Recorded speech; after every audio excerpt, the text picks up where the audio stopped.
Betapa terkejutnya Luna saat dia mendongakkan kepalanya. Rupanya pria yang dia tubruk adalah Jonathan. Sepertinya Jonathan sudah dapat membaca pikiran Luna yang ingin melarikan diri. Luna menggigit bibir bawahnya menatap Jonathan yang sedang berkecak pinggang, menatap tajam kepadanya. Luna segera berdiri. Dia pura-pura tergagah. "Oh, aku nggak bermaksud untuk melarikan diri dari sini. Tapi Luna tidak meneruskan perkataannya. Dia kaget, tiba-tiba saja Jonathan mencita kepalanya. "Kamu pikir aku tidak tahu niat licikmu itu, ha? Sudah aku katakan kepadamu, tidak mungkin bisa melarikan diri dariku, Luna Alexander." Luna sangat kesal kepada Jonathan yang telah mencita kepalanya. Dia lebih kesal karena usahanya untuk melarikan diri telah gagal. Kemudian seorang pelayan wanita datang,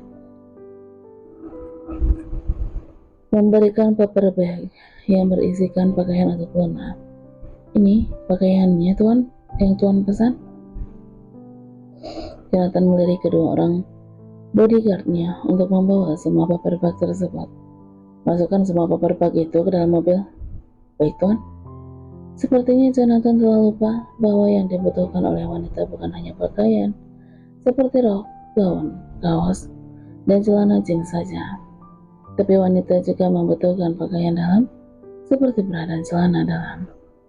Namun Luna merasa malu untuk mengatakannya. Rafael, apalagi?" Jonathan berkata dengan nada membentak. Boleh aku memilih pakaian yang lain?" Luna bertanya dengan nada gugup. Jonathan mendelik tajam kepada Luna. "Kamu masih berniat untuk melarikan diri dariku?" "Tentu saja aku sangat ingin pergi dari hidupmu. Tapi karena aku tidak bisa kabur darimu, jadi aku rasa aku membutuhkan pakaian yang nyaman untuk aku pakai," jawab Luna. "Kamu tenang saja, aku udah membawa banyak pakaian untuk kamu. Jadi, ayo kita pergi." Seperti biasa, Jonathan berkata dengan nada datarnya. "Maksudku, aku butuh." Luna sangat malu untuk mengatakannya, tapi terpaksa harus dia katakan. "Aku butuh pakaian dalam." Seketika wajah Jonathan memerah mendengar perkataan Luna. Hingga kejadian tadi sore terbayang kembali di benaknya ketika Jonathan melihat tubuh Luna dalam keadaan telanjang bulat. Begitupun dengan Luna, wajahnya nampak memerah seperti kepiting rebus. Dia menggigit bibir bawahnya, merasa sangat malu sekali, tapi dia sangat membutuhkan pakaian sejenis itu. Jonathan harus terlihat biasa aja.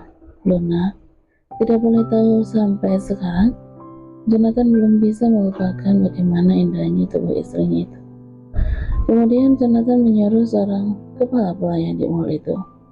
Kebetulan kepala pelayan tersebut lancar berbicara bahasa Indonesia. "Tolong kamu pilihkan pakaian dalam yang cocok untuknya." Sementara Luna hanya menundukkan kepalanya. Dia merasa telah kehilangan harga dirinya. "Baik, Tuan." Tak lama kemudian, kepala pelayan itu pun datang sambil membawa beberapa pakaian dalam wanita. Dia memperlihatkan sebuah celana dalam untuk wanita kepada Jonathan. "Apakah mau mode yang seperti ini, Tuan?" Kepala pelayan di mall itu memang mengetahui Jonathan sudah bertunangan, tapi dia harus bersikap profesional dengan pekerjaannya. Pria kaya raya dan tampan seperti Jonathan pasti memiliki banyak wanita di mana-mana. Luna sangat kelegapan mengapa pelayan itu harus memperlihatkan celana dalam wanita kepada Jonathan. Apalagi Jonathan, dia terlihat salah tingkah ketika melihat kepala pelayan itu memperlihatkan celana dalam wanita kepadanya. Membuat pikiran di melayang buana membayangkan isi di balik. Tentu saja milik Luna. Sial, kenapa aku harus membayangkan terus sih? Kalau hati Jonathan merasa dirinya akan gila jika dia tidak dapat menyalurkan hasratnya malam ini. Haruskah dia menyewa seorang wanita malam di Singapura untuk melampiaskan hasratnya? Tidak mungkin kan? Dia menarik kata-katanya sendiri yang bilang tidak akan pernah menyentuh Luna. Antar dia ke villa, aku ada urusan dengan Tuan Long. Titah Jonathan kepada keempat bodyguard yang ditugaskan untuk menjaga Luna. Saat ini Luna sedang berada di dalam mobil bersama keempat bodyguard yang sedang menjaganya. Sementara Jonathan sedang berdiri di samping mobil. Baik Tuan, jawab sang kepala bodyguard kepada Jonathan. Luna tersenyum tipis. Apakah dia memiliki kesempatan untuk bisa melarikan diri jika Jonathan tidak sedang bersamanya? Jangan biarkan dia kabur. Kalau dia nekat untuk melarikan diri, tembak saja. Jonathan berkata kembali sambil menatap kepada Luna dengan tatapan meledek, karena dia tahu apa yang sedang ada di dalam pikiran wanita itu. Luna mendengus kesal menatap tajam ke arah Jonathan.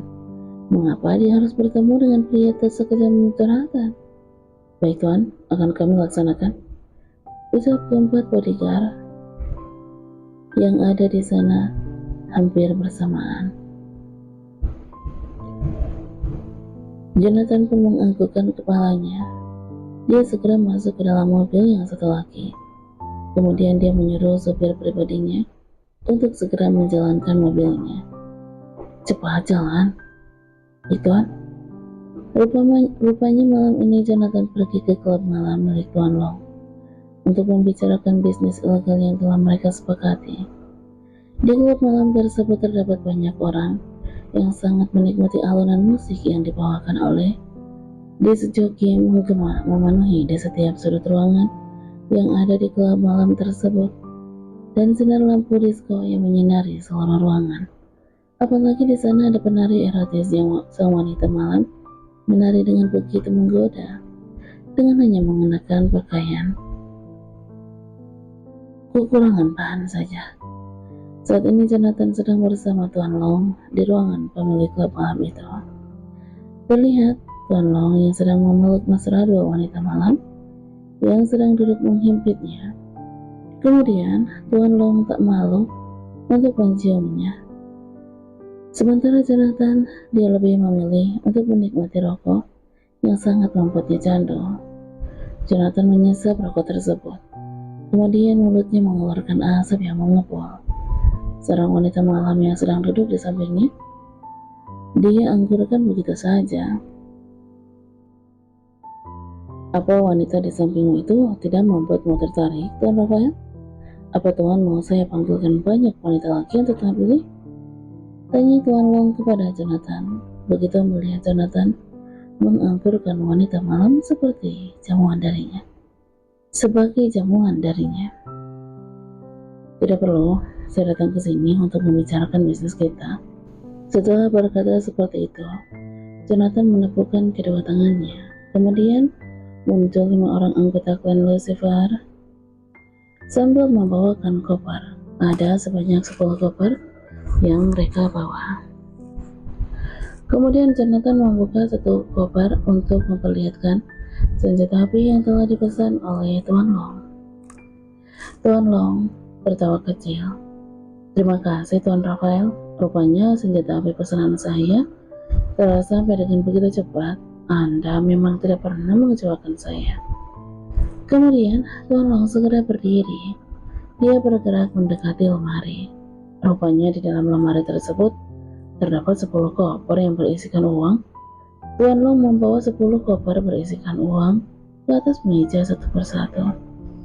Jonathan segera memeriksa semua koper yang berisikan uang tersebut. Kemudian, dia pun tersenyum puas. Sangat senang bekerja sama denganmu, Tuan Long. Saya juga sangat senang bisa bekerja sama dengan Anda, Tuan Rafael.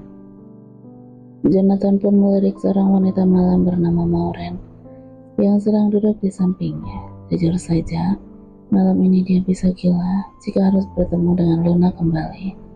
Setiap berdekatan dengan Luna, rasanya dia ingin menerkam wanita itu, menjelajahi seluruh lekuk tubuhnya.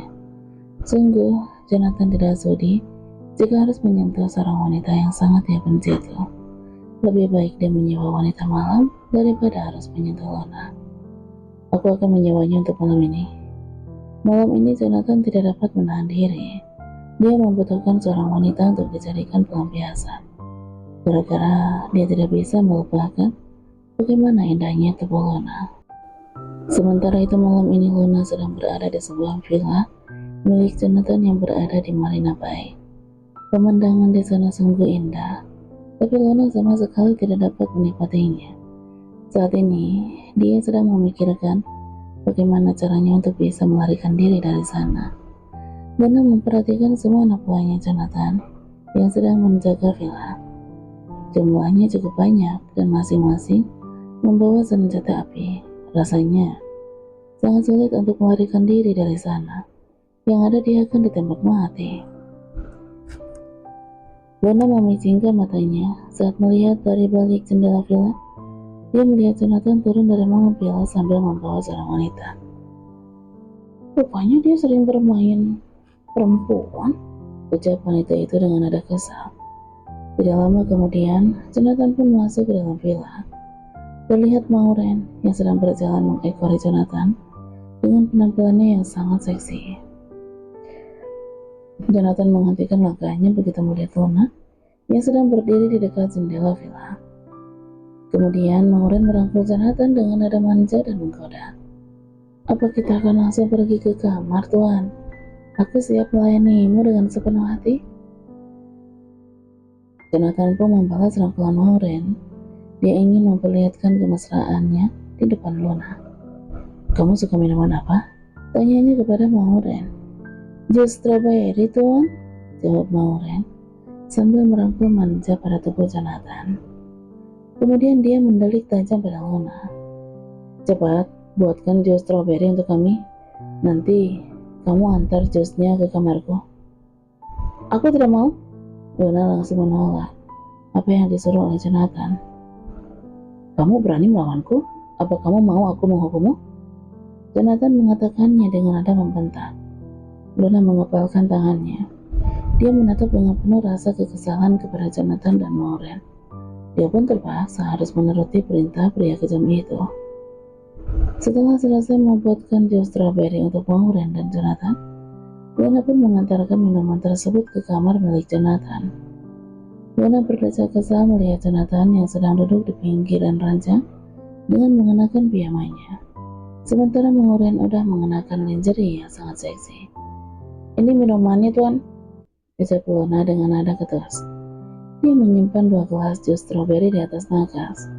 Entah mengapa dia merasa tidak suka ketika melihat Jonathan yang sedang berduaan dengan Maureen di dalam kamar. Apalagi Maureen terlihat begitu agresif memeluk Jonathan.